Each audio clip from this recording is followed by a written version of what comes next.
নমস্কার, আমি ডায়েটিশিয়ান শ্রেয়া চক্রবর্তী। প্রচুর পেশেন্ট যারা আসেন আমার কাছে, অনেকেই ওয়েট ম্যানেজমেন্টের জন্য আসেন। তো বলে যে পেটের মেদটা কিছুতেই কমাতে পারছেন না, সেটাই একটা বড় সমস্যা। অনেকের আবার দেখা যায় বিএমআইও নর্মাল, মানে 18 থেকে 24-এর মধ্যেই আছে, কিন্তু হিউজ বেলি ফ্যাট। তো এটার কি কোনো স্পেসিফিক কারণ আছে? এক তো হচ্ছে ডেফিনেটলি খাওয়া দাওয়ার কিছু অনিয়ম আছে, হয়তো বাইরের ভাজাভুজি ডেফিনেটলি খাওয়া হচ্ছে।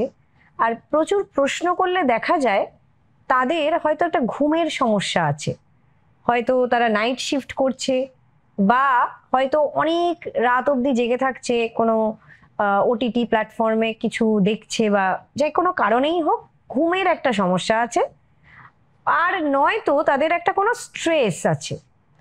এবার না ঘুম হলেও সেটাকে আমরা স্ট্রেস বলেই ধরতে পারি, কারণ বডি যে সময়টা ঘুমের রেস্টের দরকার সেই সময়টা সে রেস্ট করছে না, তো অলরেডি একটা স্ট্রেস।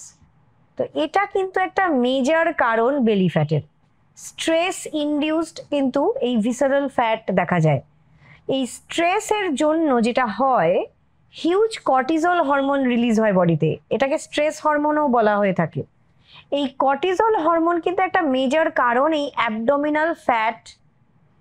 অ্যাবডোমিনাল রিজিয়নে ফ্যাটটাকে তৈরি করার, যেটাকে আমরা ভিসারাল ফ্যাটও বলে থাকি। তো আপনারা ভাবছেন যে এটা শুধুই গল্প কথা, এটা একদমই গল্প কথা নয়, এটা একদম প্রুভেন যে স্ট্রেস, হয়তো আপনি ভাবছেন যে আরে আমি তো কোনো ডায়েটে সেভাবে কিছু খাইও না, এটাও অনেককে দেখা গেছে যে সুন্দর ডায়েট মেনটেন করছে কিন্তু কিছুতেই বেলি ফ্যাটটা কমানো যাচ্ছে না। তখনই দেখা যাচ্ছে তার যে কোনো কারণেই একটা স্ট্রেস আছে বডিতে। তো এই স্ট্রেস হওয়ার জন্য যে কর্টিজল হরমোনটা রিলিজ হচ্ছে, তো এই কর্টিজল হরমোনটার কাজটা কি? কর্টিজল হরমোন ব্লাডের সুগার লেভেলটাকে বাড়িয়ে তোলে, আর যাতে এনার্জি লেভেলটা ঠিক থাকে তখন শরীরে ক্রেভিংটা বেড়ে যায়। সুগার ক্রেভিংটা বেসিক্যালি, আর নয়তো যে কোনো ফ্যাটি ফুডের ক্রেভিং। তো এর ফলে যেটা হয়, একটা ওয়েট গেনের সমস্যা হতেই পারে, কারণ আপনারা বুঝতেই পারছেন অসময় ওই খাবার দাবারগুলো খাচ্ছেন যখন, বা যতটা না দরকার শরীরে তার থেকে বেশি খেয়ে ফেলছেন যখন, তখনই এই সমস্যাগুলো দেখা দেবে। আর কর্টিজল হরমোন কিন্তু সিগন্যালিংও দেয়, যখন এক্সট্রা ফুড বডিতে হয়ে যাচ্ছে তখন ফ্যাট ডিপোজিশনটা কিন্তু বেলিতেই হয়, বা ভিসারাল ফ্যাট বা অ্যাবডোমিনাল রিজিয়নেই বেশিরভাগ ফ্যাটটা ডিপোজিশন হয়। তো তাহলে এটা একটা মেজর সমস্যা। তাহলে স্ট্রেস কমানোর জন্য করতে হবে রেগুলার মেডিটেশন বা যোগা, আর তার সাথে 30 মিনিট একটু হাঁটা। এই 30 মিনিট হাঁটাটাই কিন্তু আপনার এই কর্টিজল হরমোনটাকে খুব লেভেলে রাখবে, তার জন্য আপনার বডিতে স্ট্রেসটা কমে যাবে আর কর্টিজল হরমোনও রিলিজ হবে না। তো এর ফলে আপনাকে মনে রাখতে হবে যে এক্সারসাইজ কিন্তু এখানে একটা বড় রোল প্লে করে। অবশ্যই ডায়েটে বাড়াতে হবে ফাইবার, ডায়েটে রাখতে হবে অনেকটাই কমপ্লেক্স কার্বোহাইড্রেট, ডায়েটে অনেক nuts, seeds, omega 3 fatty acids, এগুলোকে রাখতে হবে। আর বেশি ভাজাভুজি, কোল্ড ড্রিঙ্কস, সুগারি ড্রিঙ্কস, তারপরে বাইরের জাঙ্ক ফুড বা প্রিজারভেটিভ প্যাকেজড খাবার দাবার, ময়দা, হোয়াইট রাইস, এগুলোকে কমিয়ে ফেলতে হবে। তাহলে সেক্ষেত্রে তখন দেখা যাবে। কিন্তু শুধু ডায়েট করলে কিন্তু হবে না, আপনাকে তার সাথে সাথে অবশ্যই এক্সারসাইজ কিন্তু রাখতেই হবে।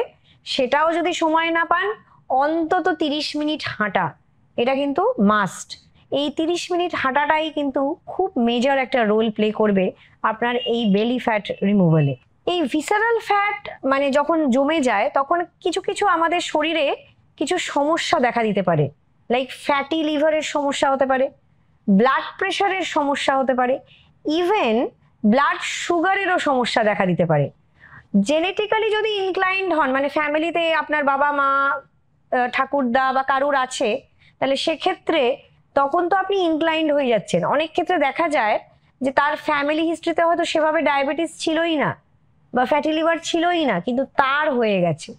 এটা কিন্তু সম্পূর্ণ একটা লাইফস্টাইল ডিসঅর্ডার। এই লাইফস্টাইল ডিসঅর্ডারের জন্যই ভিসারাল ফ্যাট জমা হচ্ছে, আর তার সাথে সাথে আপনার শরীরে নানাবিধ রোগ দেখা যাচ্ছে। তো এর জন্য অবশ্যই আপনাকে মাথায় রাখতে হবে স্ট্রেস কমানো। এই কর্টিজল হরমোন শরীরে বেড়ে গেলে কিন্তু তখন এই সমস্যাগুলো দেখা দেয়, কারণ শরীরে মেটাবলিজমটা কম হয়ে যায়। আর মেটাবলিজম কম মানেই তখন ফ্যাট বৃদ্ধি হচ্ছে, আর তখনই শরীরে মেদ বেড়ে যাচ্ছে, আর তখনই এই বেলি ফ্যাটের সমস্যা, তার থেকেই এই ডায়াবেটিসের সমস্যা বলুন কি ফ্যাটি লিভার বলুন কি হাইপার টেনশন বলুন। তো এটা বেশিরভাগই আজকালকার দিনে দেখা যাচ্ছে, কারণ বেশিরভাগটাই বসে বসে কাজ, অনেকক্ষণ ধরে কাজ। ওয়ার্ক ফ্রম হোম মানেই যে আপনি বাড়িতে বসে আছেন তা নয়, আপনার কিন্তু লং আওয়ার অফ ওয়ার্ক, এক জায়গায় বসে বসে থাকা। তো সেই জন্য নিয়ম করে একটা টাইম বার করুন যেখানে আপনি হাঁটতে যাবেন বা কোনো এক্সারসাইজ করবেন, নয়তো যোগা করবেন, মেডিটেশন করবেন, কারণ এইগুলোতেও কিন্তু বডিতে স্ট্রেস তৈরি হচ্ছে। আর খাওয়া দাওয়া তো আপনাকে নিয়ন্ত্রণ করতেই হবে, একটা ক্যালোরি কাউন্ট করে আপনাকে ডায়েট মেনটেন করতে হবে। আপনার কি কি সমস্যা অলরেডি আছে সেই অনুযায়ী আপনার ডায়েটটা প্ল্যান করতে হবে। যদি একজন স্পেশালাইজড ডায়েটিশিয়ানের কাছে যেতে চান অবশ্যই যাবেন, আর নয়তো যেটুকু আইডিয়া আজকে আমি আপনাদের দিয়ে দিলাম সেইভাবে ডায়েটটা ফলো করার চেষ্টা করুন। আর অবশ্যই আপনার ঘুম খুব ইম্পর্টেন্ট, অন্তত 7 থেকে 8 ঘন্টা ঘুমাবেন। আর জল কিন্তু মনে করে করে খেতে হবে, নয়তো ডিহাইড্রেশনের সমস্যা হতে পারে।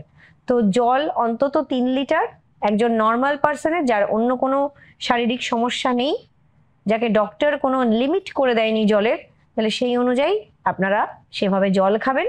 আর একটা সুন্দর স্বাভাবিক জীবন পেতে গেলে একটা ভালো ডায়েট, একটা ভালো এক্সারসাইজ, আর সুন্দর একটু ঘুম, আর যেটাতে আপনার স্ট্রেসটা একদম নির্মূল হয়ে যাবে।